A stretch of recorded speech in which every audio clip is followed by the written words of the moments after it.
হাদিস শরীফ আসছে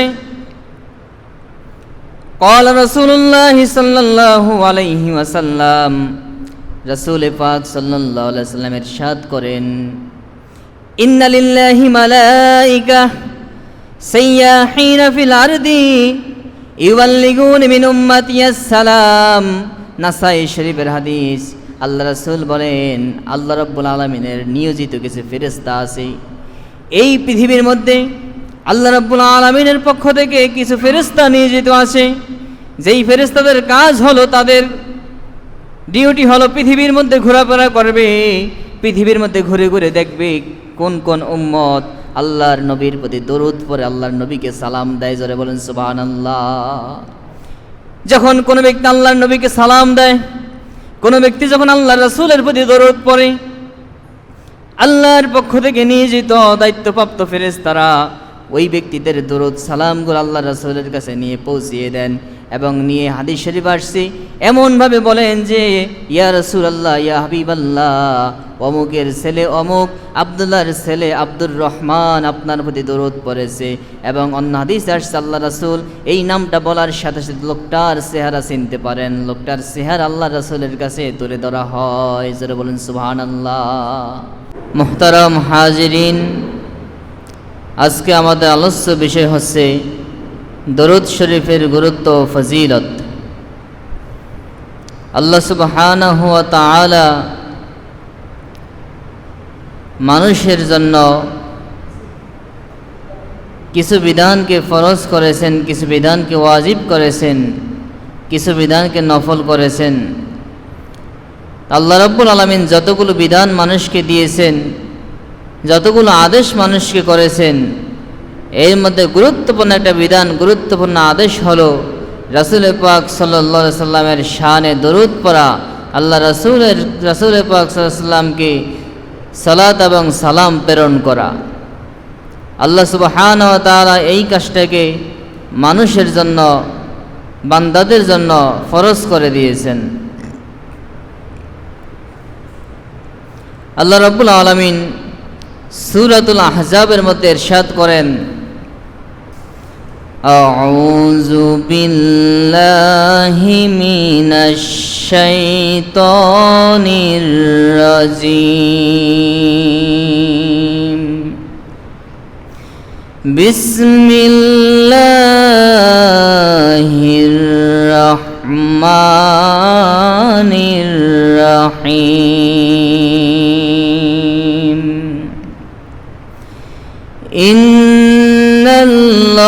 ইন্নাল্লাহা ওয়া মালাইকাতাহু ইউসাল্লুনা আলান নবী ইয়া আইয়ুহাল্লাযীনা আমানু সাল্লু আলাইহি ওয়াসাল্লিমু তাসলিমা। যারা বলেন সুবহানাল্লাহ।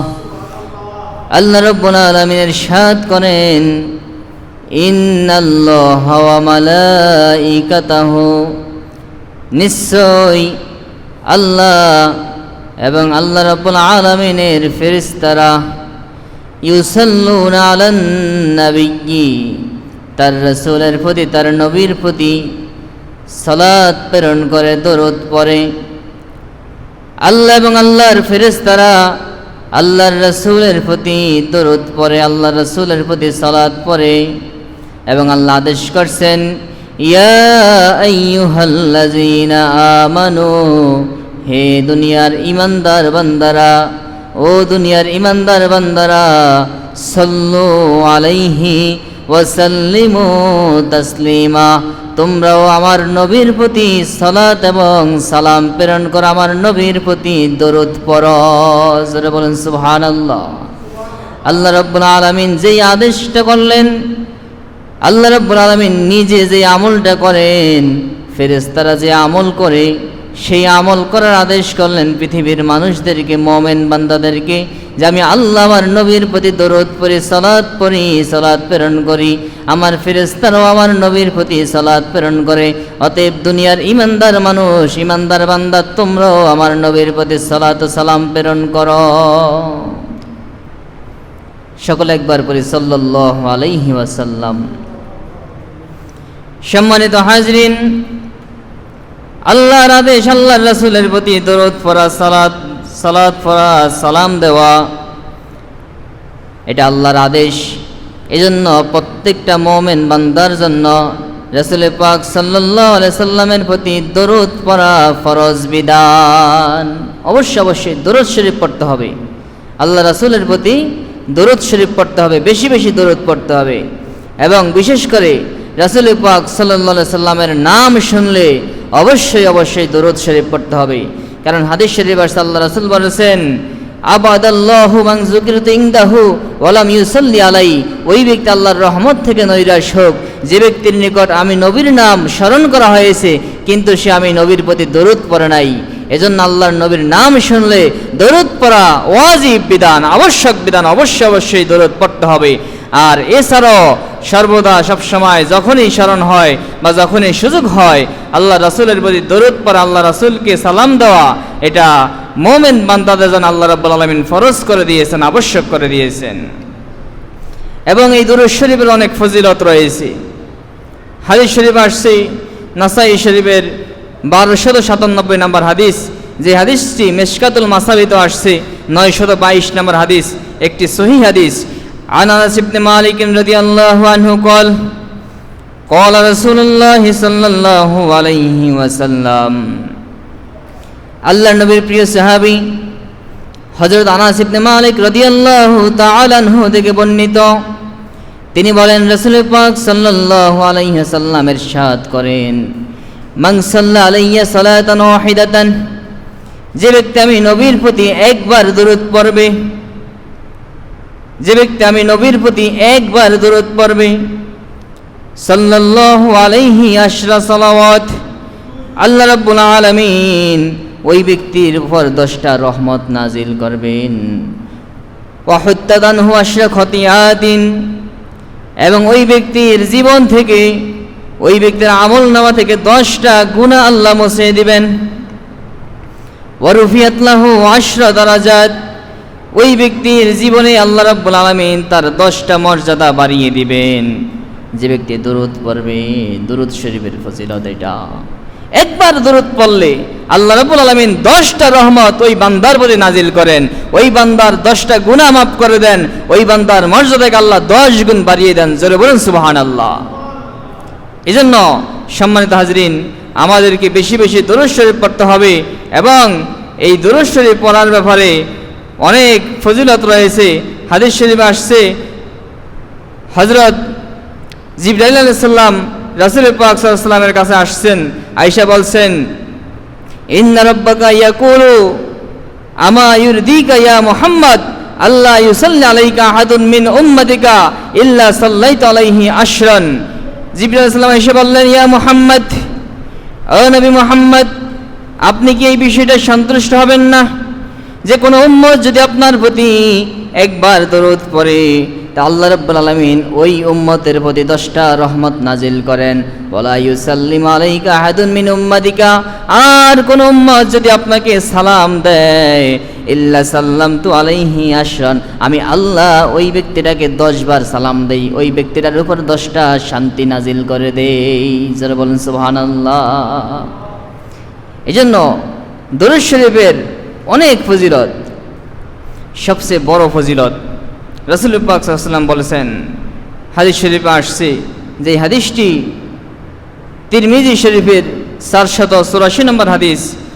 এখানে আসছে, আন ইবনে মাসউদ রাদিয়াল্লাহু তাআলা আনহু قال, রাসূল পাক সাল্লাল্লাহু আলাইহি ওয়াসাল্লামের সাহাবী আব্দুল্লাহ ইবনে মাসউদ রাদিয়াল্লাহু তাআলা আনহু, যিনি ছিলেন ফকিহ সাহাবী, তিনি বলেন, قال রাসূলুল্লাহ সাল্লাল্লাহু আলাইহি ওয়াসাল্লাম, রাসূল পাক সাল্লাল্লাহু আলাইহি ওয়াসাল্লাম ইরশাদ করেন, আউলান নাসি বি ইয়াউমাল কিয়ামতি আকসারুহুম আলাইয়া সালাওয়াতান, কাল কিয়ামতের কঠিন ময়দানে আমি নবীর সবচেয়ে কাছাকাছি যেই লোকটা থাকবে সে হলো ওই লোক যে আমি নবীর প্রতি বেশি পরিমাণে দরুদ পড়ে। বলেন সুবহানাল্লাহ।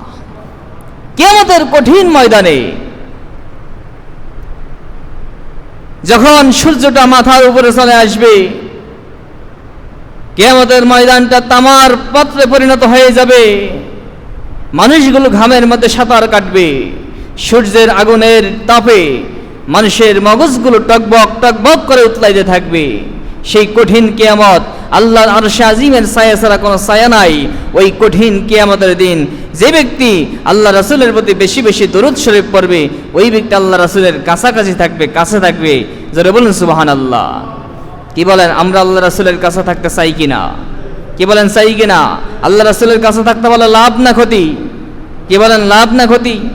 আপনাদেরকে একটা উদাহরণ দিয়ে বলি। মনে করেন কঠিন বৃষ্টি হইতেছে, আপনি রাস্তায় হাঁটতেছেন, বৃষ্টিতে ভিজতেছেন, একজন লোক ছাতা নিয়ে হাঁটতেছে, আরেকজন লোক ছাতা ছাড়া হাঁটতেছে। যেই লোকের মাথার উপর ছাতা আছে ওই লোকের পাশে গিয়ে যদি আপনি দাঁড়ান, তাহলে আপনি কি বৃষ্টি থেকে বাঁচতে পারবেন কিনা? কি বলেন, পারবেন না? তাহলে কিয়ামতের কঠিন ময়দানে প্রত্যেকটা মানুষ আল্লাহর কাঠগড়ায় দাঁড়িয়ে যাবে, প্রত্যেকটা মানুষ ঘামের মধ্যে সাঁতার কাটতে থাকবে। আল্লাহ রাসূল সেদিন মাকামে মাহমুদ অবস্থান করবেন, আল্লাহ রাসূল শান্তিপূর্ণ জায়গা অবস্থান করবেন।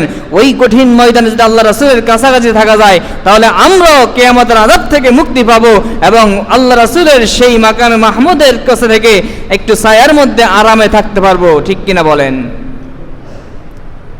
এই জন্য আল্লাহ রাসূল বলেন, কিয়ামতের ময়দানে ওই ব্যক্তি সবচেয়ে বেশি আমার নিকটে থাকবে যিনি আমার প্রতি বেশি বেশি দরুদ পড়েন। আরেকটা উদাহরণ দিয়ে বলি আপনাদেরকে। মনে করেন বিয়ের দিন আপনারা বিয়েতে গেছেন, টেবিলে যে খানা দেয় আর দুলারে যে খানা দেয়, এই দুই খানার মধ্যে পার্থক্য আছে না নাই?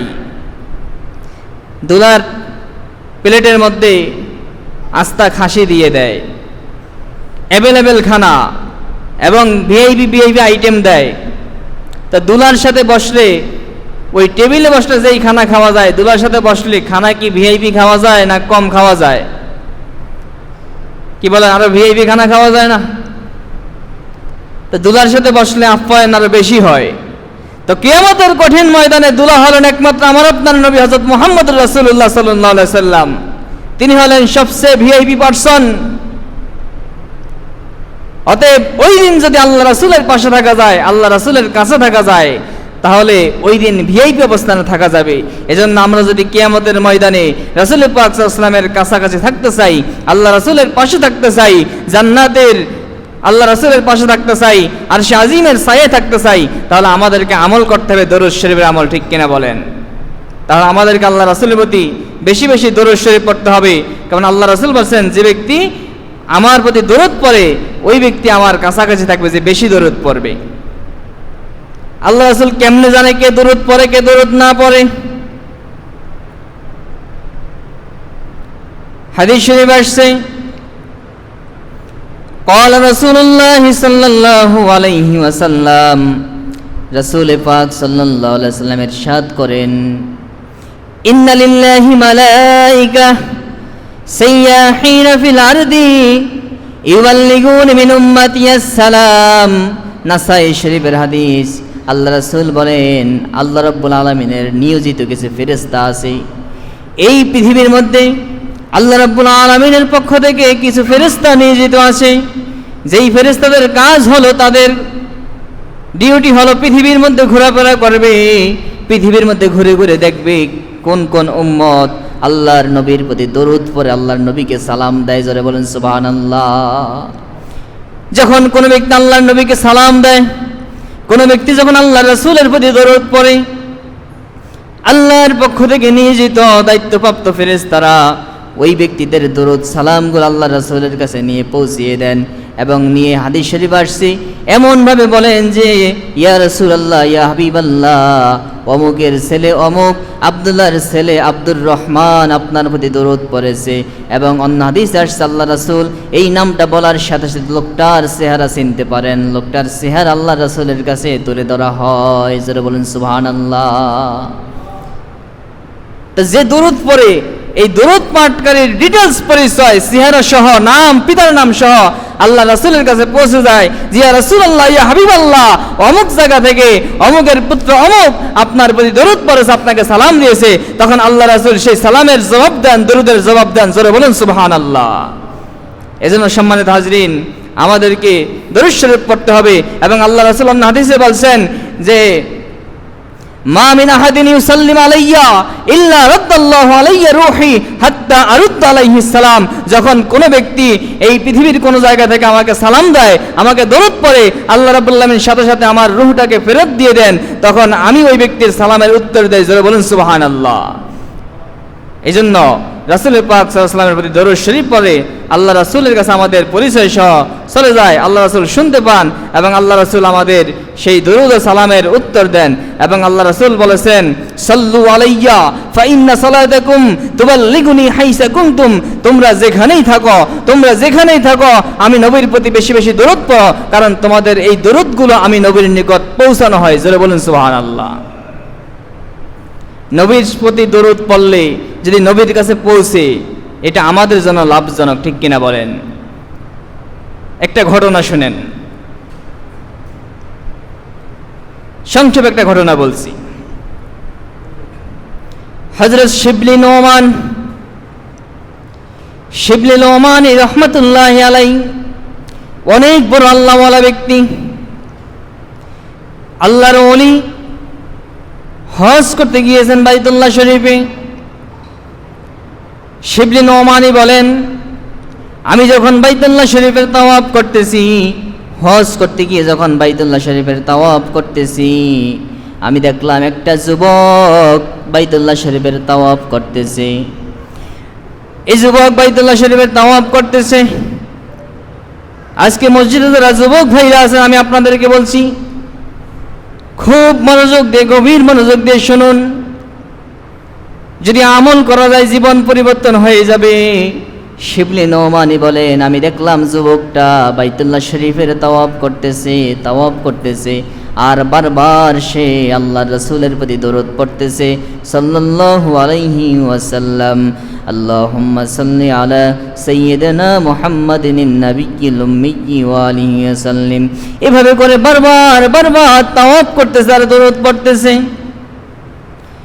আল্লামা শিবলি রহমাতুল্লাহি আলাইহি ওই ব্যক্তিটাকে জিজ্ঞাসা করলেন, বারবার তিনি লক্ষ্য করলেন ব্যক্তিটা দরুদ পড়তেছে, তাওয়াফ করতে গিয়ে দরুদ পড়তেছে, মসজিদে ঢুকতে গিয়ে দরুদ পড়তেছে, খানা খাইতে গিয়ে দরুদ পড়তেছে, খাবার খেতেছে, খাবারের শুরুতে দরুদ পড়তেছে, মসজিদে প্রবেশ করতেছে, মসজিদে প্রবেশ করার শুরুতে দরুদ পড়তেছে, মসজিদ থেকে বের হতেছে, মসজিদ থেকে বের হওয়ার সময় দরুদ পড়তেছে। প্রত্যেকটা কাজের শুরুতে দরুদ পড়ে, সারাদিন দরুদ পড়তেছে আল্লাহ রাসূলের প্রতি। শিবলি নোমান রহমতুল্লাহি আলাইহি এক পর্যায়ে যুবকটাকে গিয়ে বললেন, এরে যুবক ভাই, আমি লক্ষ্য করলাম তুমি প্রত্যেকটা কাজের শুরুতে, এমনকি তাওয়াফ করা অবস্থায় বারবার দরুদ শরীফ পড়তেছ। তুমি আমাকে একটু বলো, কেন তুমি বারবার দরুদ পড়তেছ? তুমি অন্য কিছু পড়তেছ না কেন? যুবক বললেন, হুজুর, আপনাকে দেখে তো বড় ভালো মানুষ মনে হয়, আপনার গায়ে পাঞ্জাবি, মাথায় টুপি, মুখে দাড়ি, আপনাকে দেখে বড় আল্লাহওয়ালা বুজুর্গ মনে হয়। আপনি যেহেতু জিজ্ঞাসা করেছেন, তাহলে শুনুন আমার দরুদ শরীফ, এত বেশি দরুদ শরীফ পড়ার ঘটনা শুনুন। ওগো আল্লাহর ওলি, আমি একবার আমার বাবাকে নিয়ে হজের উদ্দেশ্যে সফর করেছি। হজ করতে হজের সফরে আসছি, আমার বাবাকে নিয়ে হজের কাজ সমাধান করেছি। হজ শেষ হয়ে গিয়েছে। হজের সফর থেকে যখন বাড়িতে রওনা দিয়েছি, যখন বাড়িতে রওনা দিব, ইতিমধ্যে দেখতে পেলাম আমার বাবা অসুস্থ হয়ে গেছেন। তিনি ঘোড়ায় চড়ে আর বাড়িতে রওনা করবেন সুযোগ নাই, তার অসুস্থ হয়ে গেছেন, ঘোড়ায় বসতে পারেন না। আগে কি এরকম গাড়ি ছিল নি? মরুভূমির মধ্যে চলার একমাত্র বাহন ছিল উট, ঘোড়া। এই মরুভূমি পাড়ি দিয়ে বাড়িতে যাব, কিন্তু আমার বাবা ঘোড়ার মধ্যে বসার মতো শক্তি নাই, শরীর দুর্বল হয়ে গেছে। অসুস্থ হয়ে গেছে, এজন্য আমি কয়েকটা দিন অপেক্ষা করলাম। যখন বাবা সুস্থ হলেন, আমার বাবাকে নিয়ে আমি বাড়ির উদ্দেশ্যে রওনা হয়ে গেলাম। মরুভূমির মধ্যখানে যখন গেলাম, মরুভূমির মাঝখানে কোনো মানুষ নাই, কোনো দোকান নাই, বাড়ি নাই, গাড়ি নাই, পানির ব্যবস্থা নাই। এই কঠিন মরুভূমির মধ্যে হঠাৎ করে আমার বাবা আবার অসুস্থ হয়ে গেলেন। শিবরে নোমানিকে বলতেছেন, যুবক, ওগো আল্লাহর ওলি শুনুন, আমার বাবা যখন অসুস্থ হয়ে গেলেন, ঘোড়ায় আর বসতে পারতেছেন না। আবার আমি গিয়ে আমার বাবাকে ঘোড়ার পিঠ থেকে নামিয়ে মরুভূমির মধ্যে বিছানা বিছিয়ে শুইয়ে দিলাম। আমার বাবাকে বিছানা বিছিয়ে শুইয়ে দিয়ে বাবার সেবা করতে লাগলাম। বাবার সেবা করতে লাগলাম। কাছে যে খাবার ছিল বাবাকে খাওয়ালাম, এবং কাছে যে পানি ছিল পানি দিয়ে বাবার মাথায় দিয়ে দিলাম, বাবার শরীরের মধ্যে মুছিয়ে দিলাম, বাবাকে পানি খাওয়ালাম। বাবার শরীর দুর্বল হইতেছে। আমার বাবাকে নিয়ে আমি মরুভূমির মধ্যে একা একা বিপদে পড়ে গেছি। আশেপাশে কোনো মানুষও নাই। বিশাল মরুভূমি, এক একটা মরুভূমি পাড়ি দিতে 1 মাস 1.5 মাস সময় লেগে যায়। এত বড় বিশাল বিশাল মরুভূমি আছে, যেহেতু গাড়ি নাই, রোড নাই, মানুষ নাই, বাড়ি নাই, ঘর নাই, মরুভূমির মধ্যে একাই আমি আমার বাবাকে নিয়ে বিপদে পড়ে গেছি। কোনো ডাক্তার নাই যে ডাক্তার দেখাবো, পাশে কোনো বাড়ি নাই যে বাড়িতে নিয়ে গিয়ে একটু আশ্রয় দিব, পাশে কোনো মানুষ নাই যে মানুষের সাহায্য নিব। এরকম বিপদের মধ্যে পড়ে গিয়েছি। এই বিপদের মধ্যে পড়ে আমি পেরেশান হয়ে গেছি, হয়রান হয়ে গেছি। চেষ্টা করলাম খোঁজার জন্য কোনো মানুষ পাওয়া যায় কিনা, কোনো ডাক্তার পাওয়া যায় কিনা। খুঁজতে বের হয়ে গেলাম বাবাকে রেখে। খুঁজতে খুঁজতে অনেক সময় অতিবাহিত হয়ে গেল। ফিরে এসে দেখি আমার বাবা দুনিয়ায় আর নেই। বাবা মৃত্যুবরণ করেছে, ইন্তেকাল করেছে। যুবক বলতেছে, হুজুর শুনেন, আমার বাবা যখন ইন্তেকাল করলেন, আমার বাবাকে আমি কোথায় গোসল দিব, কিভাবে জানাজা পড়ব, এই মরুভূমির মধ্যে একা একা আমি কিভাবে বাবাকে দাফন কাফন করব। আমি আরো বেশি পেরেশানিত হয়ে গেলাম। এর মধ্যে সন্ধ্যা হয়ে গেল, রাত্রি হয়ে গেল। এই রাত্রিবেলায় একা আমি আমার বাবার লাশ নিয়ে মরুভূমিতে আসি। রাত্র গভীর হতে লাগলো। সারাদিনের পরিশ্রম, আমি ক্লান্ত হয়ে গেলাম। এই কঠিন বিপদের মধ্যে ক্লান্ত অবস্থা, আমার চোখের মধ্যে তন্দ্রা চলে আসলো, আমার চোখে ঘুম চলে আসলো। আমি একটু ঘুমিয়ে গেলাম, কিন্তু ঘুমের আগে আমি দেখলাম আমার বাবার চেহারাটা কালো, কুচকুচে কালো হয়ে গেছে। জোরে বলেন নাউজুবিল্লাহ। মৃত্যুর পর চেহারা কালো হয়ে যাওয়া, যারা গুনাহগার বদকার তাদের চেহারা মৃত্যুর পর কালো হয়ে যায়, আর আমলদার, আল্লাহর প্রিয় বান্দা, আল্লাহর ওলি, নবীর আশিক যারা, তাদের চেহারা মৃত্যুর পর আরো উজ্জ্বল হয়ে যায়, সুন্দর হয়ে যায়। এজন্য মৃত্যুবরণ করলে যদি ইমানের সাথে মৃত্যুবরণ করা যায়, যদি আল্লাহকে রাজি খুশি করে মৃত্যুবরণ করা যায়, তাহলে চেহারা উজ্জ্বল হয়ে যায়, দুনিয়ায় থাকতেই জান্নাতের সুঘ্রাণ পাওয়া যায়। হাদিস শরীফে আসছে, যখন কোন জান্নাতি ব্যক্তি মৃত্যুবরণ করে, ওই জান্নাতি ব্যক্তি মৃত্যুবরণ করার পূর্বে সে আল্লাহর জান্নাত দেখতে পায়, আল্লাহকে দেখতে পায়, আল্লাহর ফেরেশতাদেরকে দেখতে পায়, আল্লাহর জান্নাতের নাজ নেয়ামতগুলো দেখতে পায়, তখন তার চেহারার মধ্যে হাসি ফুটে ওঠে, যার কারণে কালো মানুষ হলেও মৃত্যুর পরে তাকে সুন্দর উজ্জ্বল দেখা যায়। এজন্য সম্মানিত হাজরিন, ওই ব্যক্তিটা আরো বেশি চিন্তিত হয়ে গেলেন যে আমার বাবার চেহারাটা কালো হয়ে গেছে, কুচকুচে কালো হয়ে গেছে। আমার বাবা এমন কি খারাপ কাজ করলেন, এমন কি গুনাহের কাজ করলেন, যার কারণে আমার বাবার চেহারাটা কালো হয়ে গেছে। এরকম পেরেশান চিন্তিত অবস্থায় ওই যুবকটা শুয়ে পড়লেন, ঘুমিয়ে গেলেন, তন্দ্রা হয়ে গেল, কারণ সারাদিন ক্লান্তি। যুবক বলেন, ওগো আল্লাহর ওলি শিবলি নোমানি, আপনাকে বলছি, এই ঘুমের ঘরে আমি যখন গভীর তন্দ্রাচ্ছন্ন হয়ে গেলাম। হঠাৎ করে দেখতে পেলাম এই গভীর রজনীতে একজন সুন্দর উজ্জ্বল চেহারার মানুষ, সাদা দবদবে পোশাক পরিহিত মানুষ আমার বাবার লাশের পাশে এসে আমার বাবার মুখের থেকে কাপড়টা সরিয়েছে। কাপড়টা সরিয়ে আমার বাবার মুখের মধ্যে হাত বুলিয়ে দিলেন, হাত এভাবে মালিশ করে দিলেন। সাথে সাথে আমার বাবার চেহারাটা উজ্জ্বল চমক করতে শুরু করে দিল। জোরে বলুন সুবহানাল্লাহ। আমি দৌড়ে গিয়ে ওই লোকটাকে ধরলাম। ও আল্লাহর বান্দা, কে আপনি? কোথায় থেকে আসলেন? এই বিপদের মুহূর্তে আপনি কোথায় থেকে আসলেন? আপনি কোথায় থেকে এসে আমার বাবার চেহারাটাকে উজ্জ্বল করে দিলেন? আপনি কে? আপনার পরিচয়টা কি? তখন ওই লোকটা শিবলি নোমানিকে যুবক বললেন, হুজুর, ওই লোকটা আমাকে বলল, তুমি আমাকে চিনতে পারো নাই, আমি হলাম দোজাহানের বাদশাহ মুহাম্মদুর রাসূলুল্লাহ সাল্লাল্লাহু আলাইহি সাল্লাম। যুবক বলেন, আমি প্রশ্ন করলাম, ইয়া রাসূলুল্লাহ, ইয়া হাবিবাল্লাহ, এই কঠিন মরুভূমির মধ্যে কোনো মানুষ নাই, ঘর নাই, বাড়ি নাই, রাস্তা নাই, ঘাট নাই, বাজার নাই, আমি একা বিপদে পড়ে আসছি। এই মুহূর্তে আপনি কিভাবে জানলেন আমি বিপদে আছি এবং আপনি কেনই বা এখানে আসলেন?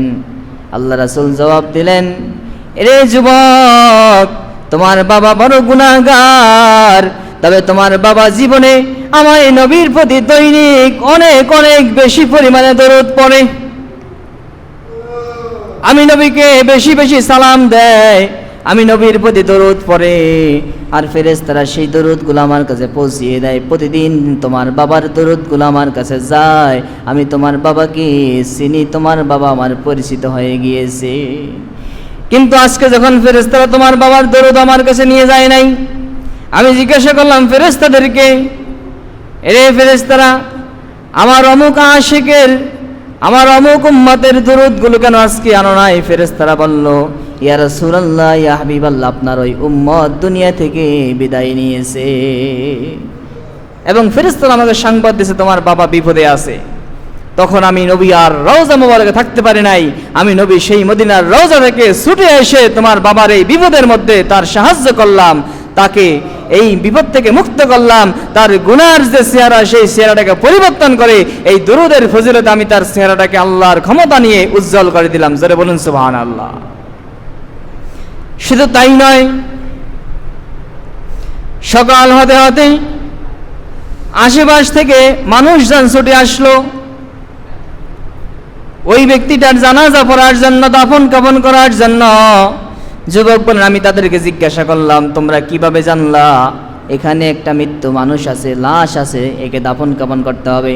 তারা বলে, রাত্রেবেলা আমরা যখন ঘুমেছিলাম আল্লাহর পক্ষ থেকে একজন গায়েবী আওয়াজ আসলো। একজন ব্যক্তি গায়েবী আওয়াজ দিয়ে বললেন, এখানে একজন আল্লাহর ওলির লাশ আছে, এখানে একজন আশিক রাসূলের মৃতদেহ আছে। ওরে দুনিয়ার মানুষ, ও দুনিয়ার মুমিন বান্দারা, তোমরা যারা তোমাদের জীবনের গুনাহগুলো মাফ করতে চাও, তোমরা যারা ক্ষমা পেতে চাও, তোমরা যাও যাও ওই ব্যক্তির লাশটা গিয়ে দাফন কাফনের ব্যবস্থা করো, জানাজা পড়ো। যেটা বলুন সুবহানাল্লাহ। তখন আমরা তাদের সংবাদ শুনে ছুটে আসলাম। যুবক আল্লামা শিবলি নোমানিকে ঘটনা শোনাইলেন যে দরুদ শরীফ পড়ার কারণে আমার বাবা এই দরুদ পড়ার কারণে গুনাহগার হওয়া সত্ত্বেও এই মরুভূমির মধ্যে তার কুচকুচে কালো চেহারা নবীজি এসে মালিশ করে দিলেন, সুন্দর করে দিলেন এবং মানুষদেরকে গায়েবীভাবে সংবাদ দিয়ে আমার বাবার সুন্দর জানাজার ব্যবস্থা করলেন, সুন্দর কাফন দাফনের ব্যবস্থা করলেন, আমার বাবাকে জান্নাতি মানুষ হিসাবে করে দিলেন। এজন্য দরুদ শরীফ পড়ার কারণে আমার বাবা যে ফজিলত পেয়েছে, এই জন্য আমি এই যুবক, আমিও বেশি বেশি দরুদ পড়ি। আমি আমার সব ক্ষেত্রে অন্যান্য দোয়া দরুদ বাদ দিয়ে এই তাওয়াফের সময়, খাওয়ার শুরুতে, মসজিদ আসার শুরুতে, মসজিদ থেকে বের হওয়ার শুরুতে, যে কোনো কাজ করি প্রত্যেকটা কাজের শুরুতে আমি দরুদ পড়ি, যেহেতু আমি দরুদ শরীফের ফজিলত নিজ চোখে দেখেছি। জোরে বলেন সুবহানাল্লাহ। এজন্য সম্মানিত হাজরিন, বেশি বেশি দরুদ পড়লে আল্লাহ রাব্বুল আলামিন আল্লাহর রহমত নাজিল করেন, আল্লাহ রাসূলের সুপারিশ পাওয়া যায়। এবং আল্লাহ রাসূল বলেছেন, হাদিস শরীফে আসছে, যে ব্যক্তি বেশি বেশি দরুদ পড়বে, বিশেষ করে যে ব্যক্তি জুমার দিন বেশি বেশি দরুদ পড়বে এবং যে ব্যক্তি দৈনিক কমপক্ষে 1000 বার দরুদ পড়বে, ওই ব্যক্তি জান্নাতে তার স্থান না দেখে মৃত্যুবরণ করবে না। জোরে বলুন সুবহানাল্লাহ। এজন্য ভাইয়েরা আমার, সম্মানিত বাবাজিরা আমার, আমরা যারা সুযোগ পাই আমরা বেশি বেশি দরুদ শরীফ পড়ব। যখন মনে করেন আমরা বসে থাকি, চুপচাপ বসে থাকি, মসজিদে আসছি, জামাতের 5 মিনিট বাকি আছে, বসে বসে একটু দরুদ শরীফ পড়ি। বাড়ি থেকে রওনা দিয়েছি, দরুদ শরীফ পড়ি। আবার মসজিদ থেকে বাড়িতে যাইতেছি, হাঁটতে হাঁটতে দরুদ শরীফ পড়ি। এভাবে করে যদি আমরা প্রত্যেকটা সময়, অবসর সময়গুলোকে দরুদের মাধ্যমে আমলে পরিণত করতে পারি, তাহলে ইনশাআল্লাহ দরুদ শরীফের যত ফজিলত আছে আমরা সেই ফজিলত পাবো এবং আল্লাহ রাব্বুল আলামিন আমাদেরকে প্রকৃত আশিক রাসূল, প্রকৃত মুমিন বান্দা, জান্নাতি মানুষ হিসেবে কবুল করবেন। কি বলেন? আমরা দরুদ পড়তে রাজি আছি কিনা? আল্লাহ আমাদের সকলকে বেশি বেশি দরুদ শরীফ পড়ার, আমল করার তৌফিক দান করুক। আমিন সুম্মা আমিন। আসসালামু আলাইকুম ওয়া রাহমাতুল্লাহি ওয়া বারাকাতুহু।